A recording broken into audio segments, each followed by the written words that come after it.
Great Disasters and Horrors in the World's History by Alan H. Godbey. Preface. Whatever be the ideas of the public upon a glance at the title page of this work, it is not intended to pander to the morbid desire for the sensational or horrible characteristic of weak minds. This volume is not a literary morgue.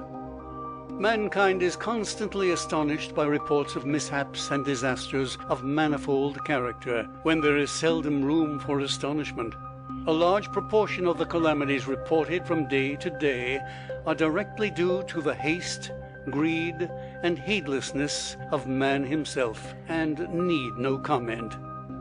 But there is a large class of disasters due solely to meteorological or geological conditions, which surpass all others in magnitude and appalling destruction. In such cases, men insist on prating about mysterious visitations, as though these occurrences were subject to the dominion of no law. To an examination of such is this book devoted. When in school, the writer was often struck by the persistence with which even the most diligent students would call upon the teachers of physics and chemistry to suspend the recitation and devote the time to illustrative experiments. Physical geography was constantly pronounced very dry because of the scarcity of opportunities for illustration. The writer has endeavored to present, in a form acceptable to the popular palate, the general principles of the storm and earthquake so far as they are understood, and numerous narratives of great disturbances have been inserted that a clearer conception of the magnitude of these agencies and their relative importance may be attained by the reader. Much care has been spent in steering between Scylla and Charybdis. While it has been designed to avoid merely scientific data, there has been the equally delicate task of avoiding prolix narration and mere sensational tales. It is hoped that the result will be useful and interesting. If the book shall lead the reader to higher views of the reign of inexorable law in nature, and to a profounder reverence for the author of law and his works, the labor of its compilation will not have been spent in vain. A. H. Godbey. End of preface. Great Disasters and Horrors in the World's History by Alan H. Godbey. Chapter 10. O Father, I hear the church bells ring. Oh, say, what may it be? 'Tis a fog bell on a rock-bound coast, and he steered for the open sea. O Father, I hear the sound of guns. Oh, say, what may it be? Some ship in distress that cannot live in such an angry sea. O Father, I see a gleaming light. Oh, say, what may it be? But the Father answered not a word, for a frozen corpse was he. At daybreak on the bleak sea beach, a fisherman stood aghast, to see the form of a maiden fair lashed close to a drifting mass. The salt sea was frozen on her breast, the salt tears in her eyes, and he saw her hair, like the brown seaweed, on the billows fall and rise. One of the most destructive storms on record, and certainly the most terrible ever known on the whole English coast, is the great storm of 1703. It is the only storm which has ever been made the subject of a parliamentary memorial. It raged for a week over nearly the whole of England. Scores of vessels were driven on shore and perished. At Bristol, the in-driven sea filled the merchants' cellars, destroying sugar, tobacco, and other produce, to the value of hundreds of thousands of dollars. 80 people were drowned in the river and adjacent marshes. 15,000 sheep were drowned by the overflow or backing up of the Severn. At London, the river was filled with vessels, the crews of which were nearly all on shore. The storm tore them from their moorings, and drove them into a bight on the opposite side of the stream. It was a strange sight they presented after the storm. Defoe says that there lay, by the best account he could take, few less than 700 sail of ships, some very great ones, between Shadwell and Limehouse inclusive. The posture is not to be imagined, but by them that saw it, some vessels lay heeling off with the bow of another ship over her waist, and the stern of another upon her forecastle. The boltsprits of some drove into the cabin windows of others. Some lay with their sterns tossed up so high that the tide flowed into their forecastles before they could come to rights. Some lay so leaning upon others that the undermost vessels would sink before the other could float. The number of masts, boltsprits, and yards split and broke, the staving the heads and sterns and carved work, the tearing and destruction of rigging, and the squeezing of boats to pieces between the ships, is not to be reckoned, but there was hardly a vessel to be seen that had not suffered some damage or other in one or all of these articles. In the city itself, the streets were covered with tiles, slates, bricks, and fallen chimneys. Common tiles rose to nearly 6 times their usual price. Numbers of people were killed by crumbling roofs or falling houses. In Gloucester, 600 great trees were prostrated in a space of 5 acres. The Bishop of Bath and Wells and his wife were among the more noted dead. The total loss of life has been estimated at from 8 to 30,000. The former is Defoe's, but as he only counts those of which he obtained direct personal information, this estimate is certainly too low. A single item of this storm will give some idea of the peculiar dangers once incurred by shipwrecked sailors. Mr. Whymper writes, "The townspeople of Deal, in particular, were blamed for their inhumanity in leaving many to their fate who could have been rescued.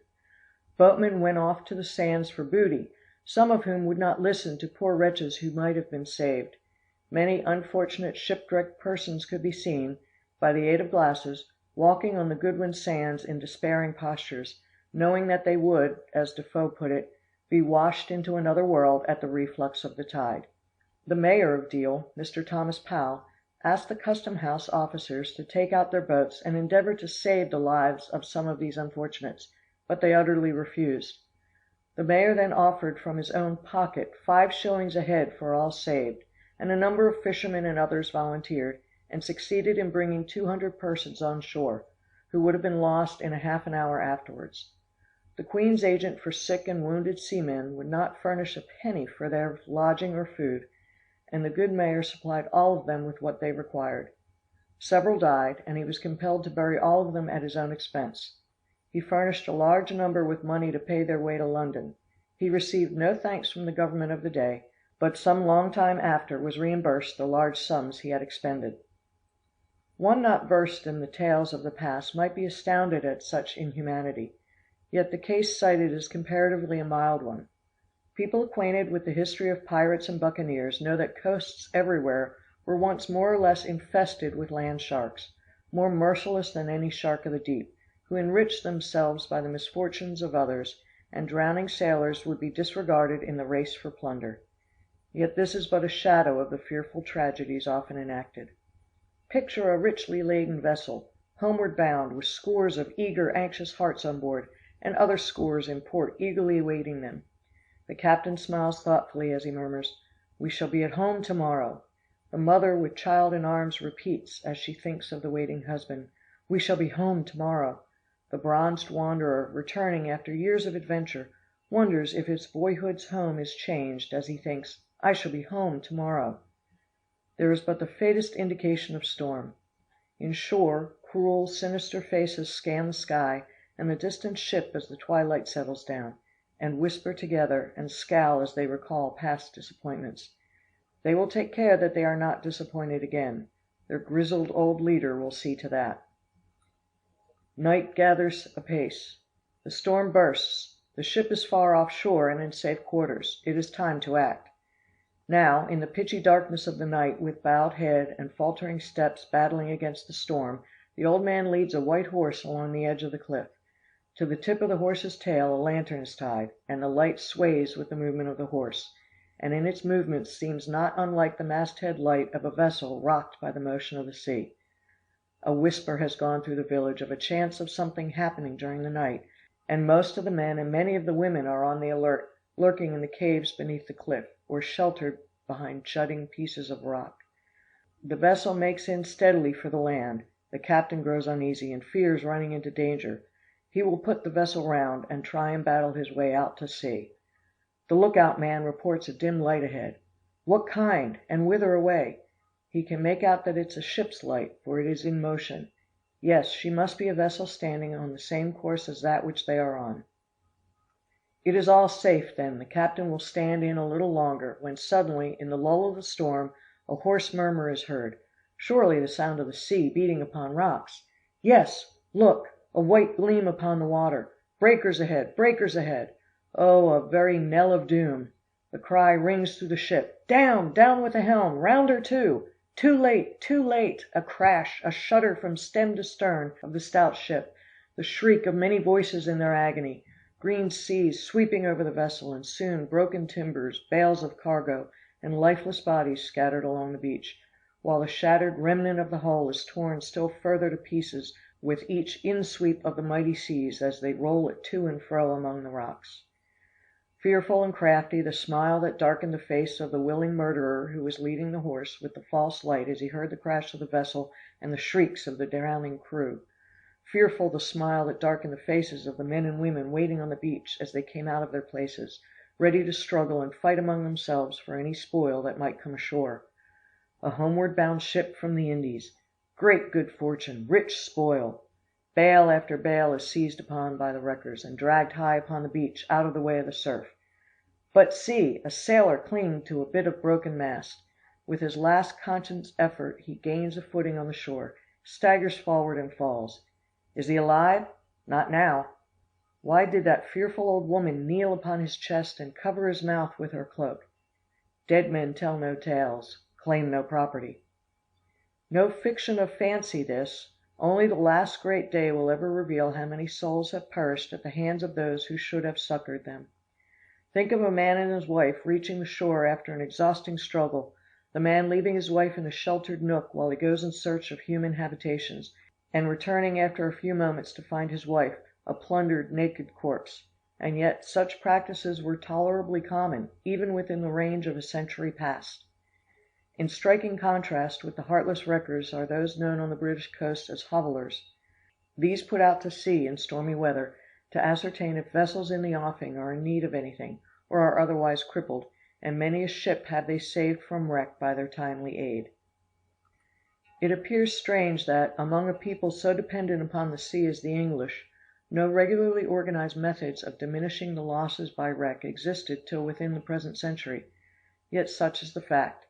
100 years ago there was no boat that could safely venture in a heavy sea, and if, perchance, some humane people wished to succor a vessel in distress, few were the means and terrible the risks. The graphic pen of Dickens in this abridged narrative will illustrate the case. The scene is Yarmouth, England.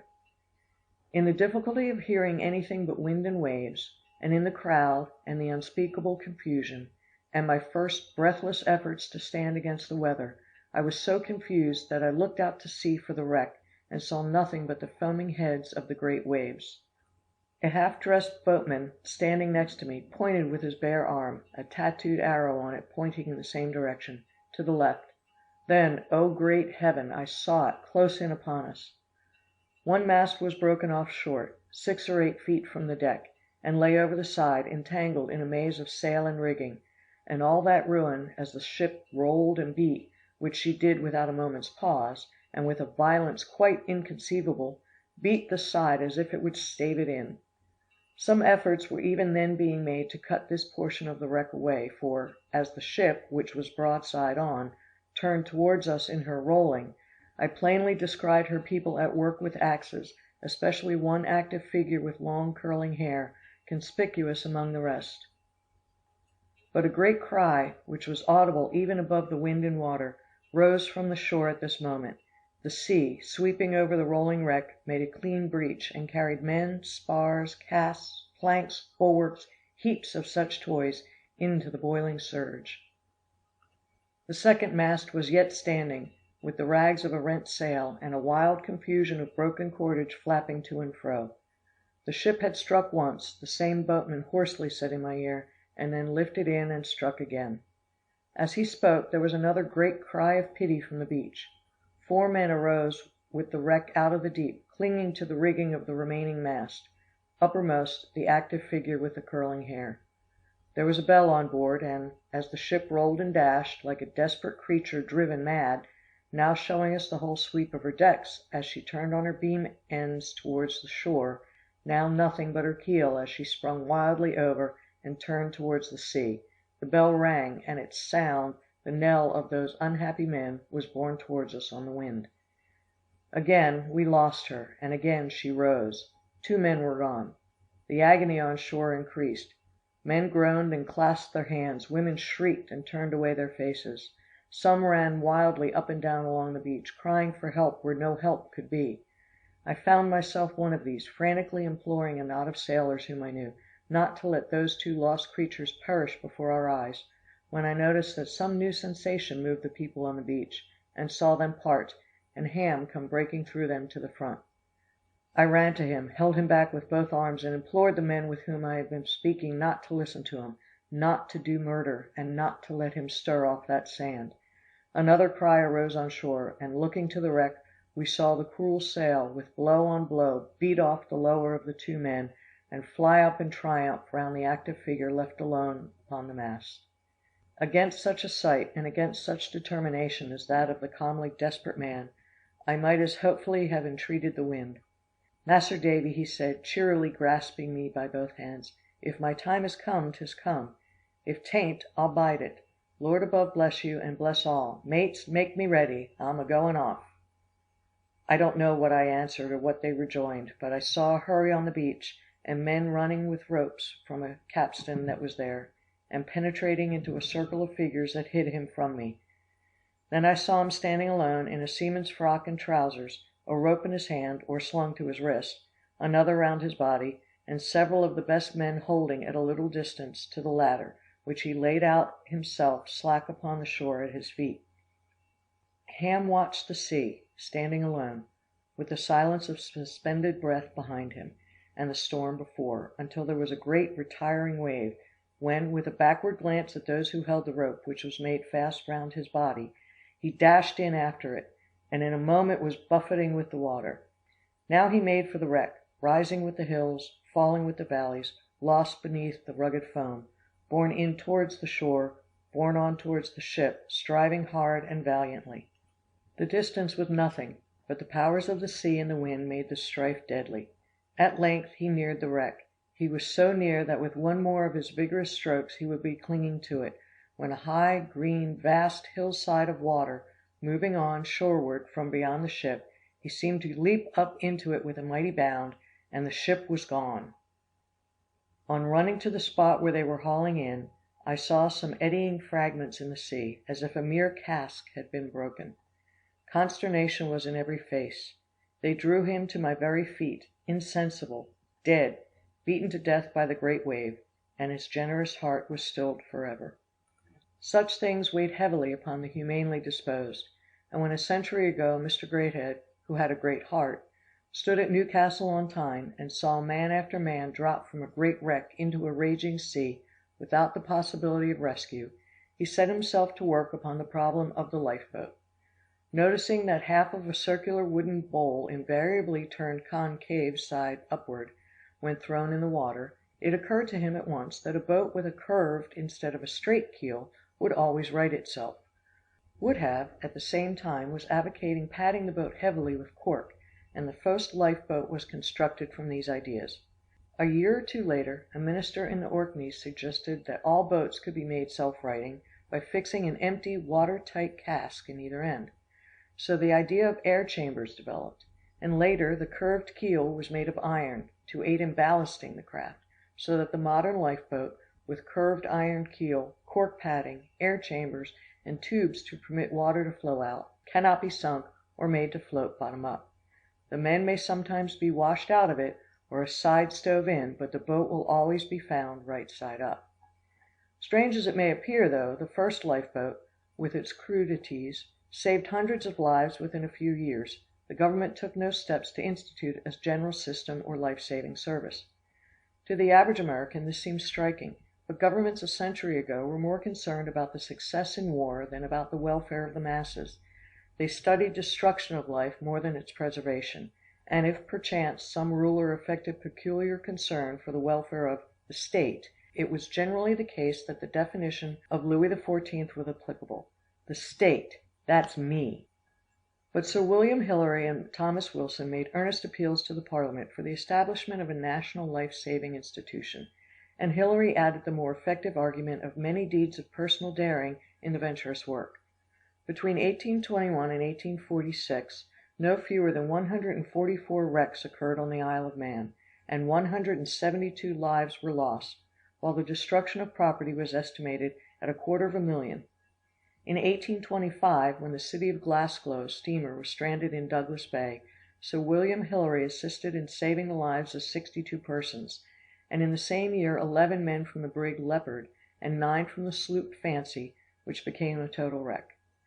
In 1827–32, Sir William, accompanied by his son, saved many other lives, but his greatest success was on the 20th of November, 1830, when he saved in a lifeboat 22 men, the whole of the crew of the mail steamer St. George, which became a total wreck on St. Mary's Rock.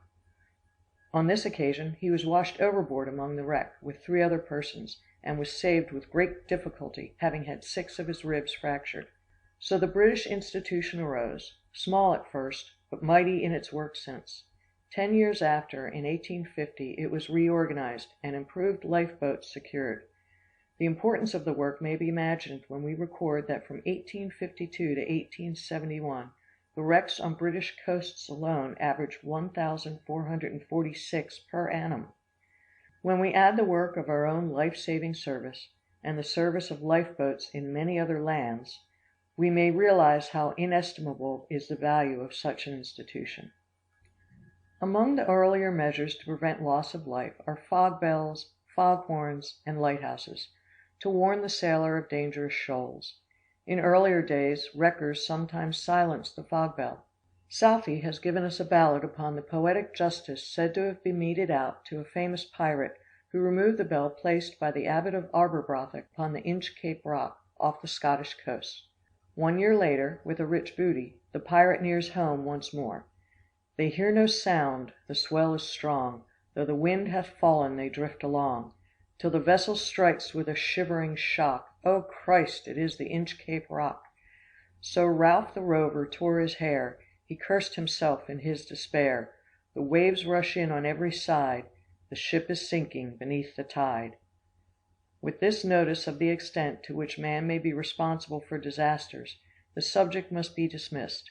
Ere leaving the topic of storms, the reader shall know of one of the most notable naval disasters of the century, which will illustrate the difficulty in which even powerful warships faced high winds at sea. End of chapter 10.